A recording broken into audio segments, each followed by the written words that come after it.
Bismillahirrahmanirrahim. Assalamualaikum warahmatullahi wabarakatuh. Ya baik, kali ini kita juga akan membahas materi baru mengenai produk irigasi ya. Jadi inovasi produk tentang irigasi seperti apa. Nah, kita bahas untuk di RTS video. Jadi kali ini saya mendapatkan untuk materi ini di bimbingan teknis di pekerjaan industri pracetak dan prategang pada masa adaptasi kebiasaan baru. Jadi ini merupakan di era new normal, dan di masa pandemi seperti ini kita akan terus berinovasi, terutama memang di bidang konstruksi. Jadi ini dari Pak Heri Krisyanto ya, STMT, tenaga ahli divisi R&D PT Inti Beton. Ya, jadi latar belakang dari permasalahan semua ini ya Intikon. Ini produknya Intikon ya. Adanya permasalahan yang pada saluran irigasi, terutama yang pertama memang cepat rusak, misal longsor dinding atau tanggul saluran. Yang kedua, terjadi kebocoran atau rembesan pada saluran irigasi. Terus yang ketiga, kualitas bahan dan kualitas pengerjaan yang tidak seragam dan sulit untuk dikontrol. Terus kemudian untuk yang keempat, pengerjaan waktu yang relatif lama. Yang selanjutnya kelima adalah biaya operasional dan pemeliharaan yang memang sangat mahal. Jadi di awal dari latar belakang ini muncullah sebuah inovasi baru, yaitu tentang precast irigasi ya. Seperti apa? Jadi ini mempunyai juga tujuan produk irigasi yang memang ada beberapa hal perlu saya sampaikan. Yang pertama adalah kehilangan water loss ya, atau memang kehilangan airnya menjadi berkurang, maksudnya seperti itu. Yang kedua, ini adalah biaya operasional dan pemeliharaan yang lebih rendah.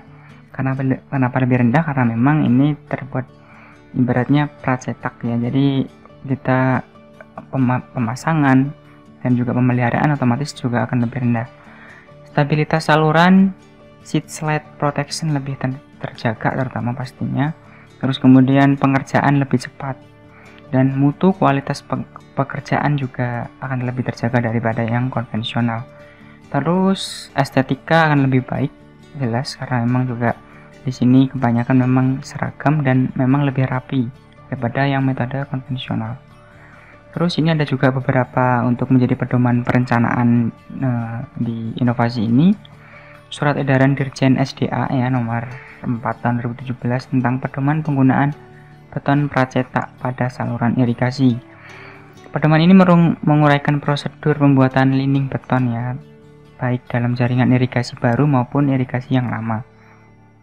Pedoman ini meliputi uraian tentang struktur lining saluran, persyaratan bahan dan peralatan, persiapan kerja, persyaratan campuran, pelaksanaan, dan pengendalian mutu. Nah, seperti ini rekan-rekan kurang lebih ya untuk surat edaran dari Kepala Balai Besar Wilayah Sungai dan Balai Wilayah ini ya, SDA ya, Direktorat Jenderal Sumber Daya Air nomor 4 tahun 2017. Nanti rekan-rekan bisa membukanya dan mungkin cari di internet juga banyak itu surat edarannya.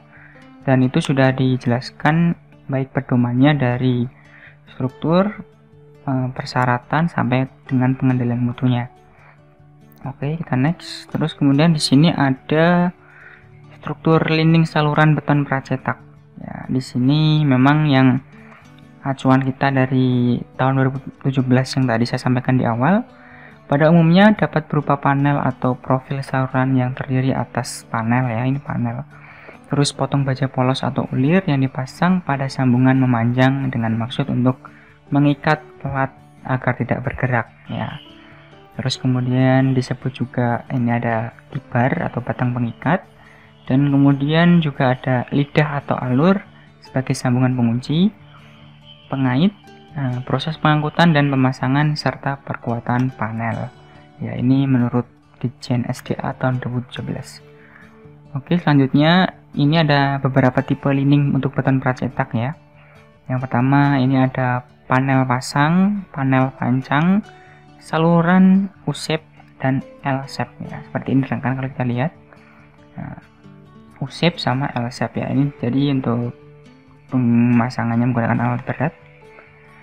Oke, sorry. Terus kemudian ini ada kita nanti di materi ini kita akan mungkin membagi menjadi beberapa part ya, entah mungkin di part 2 sampai part 3. Namun yang terutama di sini kita akan membahas secara intinya dan hal-hal yang memang kiranya penting di dalam pelaksanaan beton precast ini di saluran irigasi. Panel pasang yang pertama ini adalah lining saluran ya. Kalau kita lihat seperti gambarnya adalah seperti ini untuk panel pasangnya. Jadi panel-panel ini dipasang sepanjang saluran irigasi yang memang tujuannya untuk pasti membuat saluran ini ya, supaya juga tanahnya juga tidak menggerus, dan memang dari segi kita lihat secara visual ini memang lebih baik daripada memang metode konvensional. Nah, di sini kalau kita lihat beberapa perlu diuraikan ya. Lining saluran terbuat dari panel-panel yang disusun sambung menyambung membentuk profil saluran. Nah, jadi seperti ini. Di sini kurang lebih hanya 60 cm kali 80 rekan-rekan ya. Dan ini ada tibarnya. Ini kemudian juga ada alur lidahnya ya. Nah, jadi dia mengunci ada alur lidah setiap 80 cm. Nah, seperti ini dipasang memanjang pada saluran. Jadi ini terbagi menjadi dua, lebar 60 sama panjangnya 80 cm ya. Jadi tetap ini menyesuaikan daripada saluran yang digunakan. Nanti pasti juga akan disesuaikan. Terus ini ya tibarnya di sini. Jadi persambungan ini ada tibarnya rekan-rekan ya. Ada tibar, terus kemudian juga pengikatnya menggunakan alur lidah. Ya. Ini mekanisme susunnya sehingga mudah sekali diangkut dan baik secara mekanis maupun manualnya. Ukuran suatu panel dapat ukuran suatu panel jangan terlalu kecil agar tidak memerlukan banyak sambungan pastinya ya. Kalau terlalu banyak sambungan juga repot sendiri. Ya, terus kemudian konstruksi sambungan membentuk lidah alur itu tadi ya. Menjaga kekokohan rapi-rapi panel diperlukan pondasi juga untuk rangka betonnya. Seluruh panel harus dilengkapi dengan kait pengangkat lifting point sesuai dengan keperluan. Jadi ada untuk mengangkat karena memang di sini perlu alat berat, jadi harus ada lifting pointnya. Oke, terus kemudian ini ada selanjutnya, ada yang kedua adalah panel pancang. Lining saluran dapat juga berupa panel-panel memanjang yang memasang dilakukan dengan pemancangan. Nah, seperti ini. Jadi ada capping panel pancangnya di sini. Nah, seperti ini panel pancang. Jadi karena memang kenapa ada seperti ini? Dikarenakan memang irigasi itu mempunyai kedalaman yang memang mungkin bisa lebih dari 5 meter ataupun lebih ya. Menggunakan yang paling ekonomis adalah panel pancang seperti itu. Terus ini selanjutnya ukuran panel yang telah dilaksanakan di saluran Tarum Timur ini 70 ini di project ya. Saluran Tarum Timur ini menggunakan 70 cm kali 6 meter, sama untuk ketebalannya adalah 10 cm, yang dilengkapi dengan konstruksi sambungan berupa lidah alurnya pasti ya. Semua menggunakan lidah alur. Terus kemudian pemancangan dan pengangkutan panel ini memerlukan peralatan kren dan alat pancang mekanis. Nah, kita lihat gambar seperti ini kan, jadi menggunakan eskavator terus didorong ke bawah ya. Nah, ini ada titik angkatnya tadi ya, lifting pointnya di sini.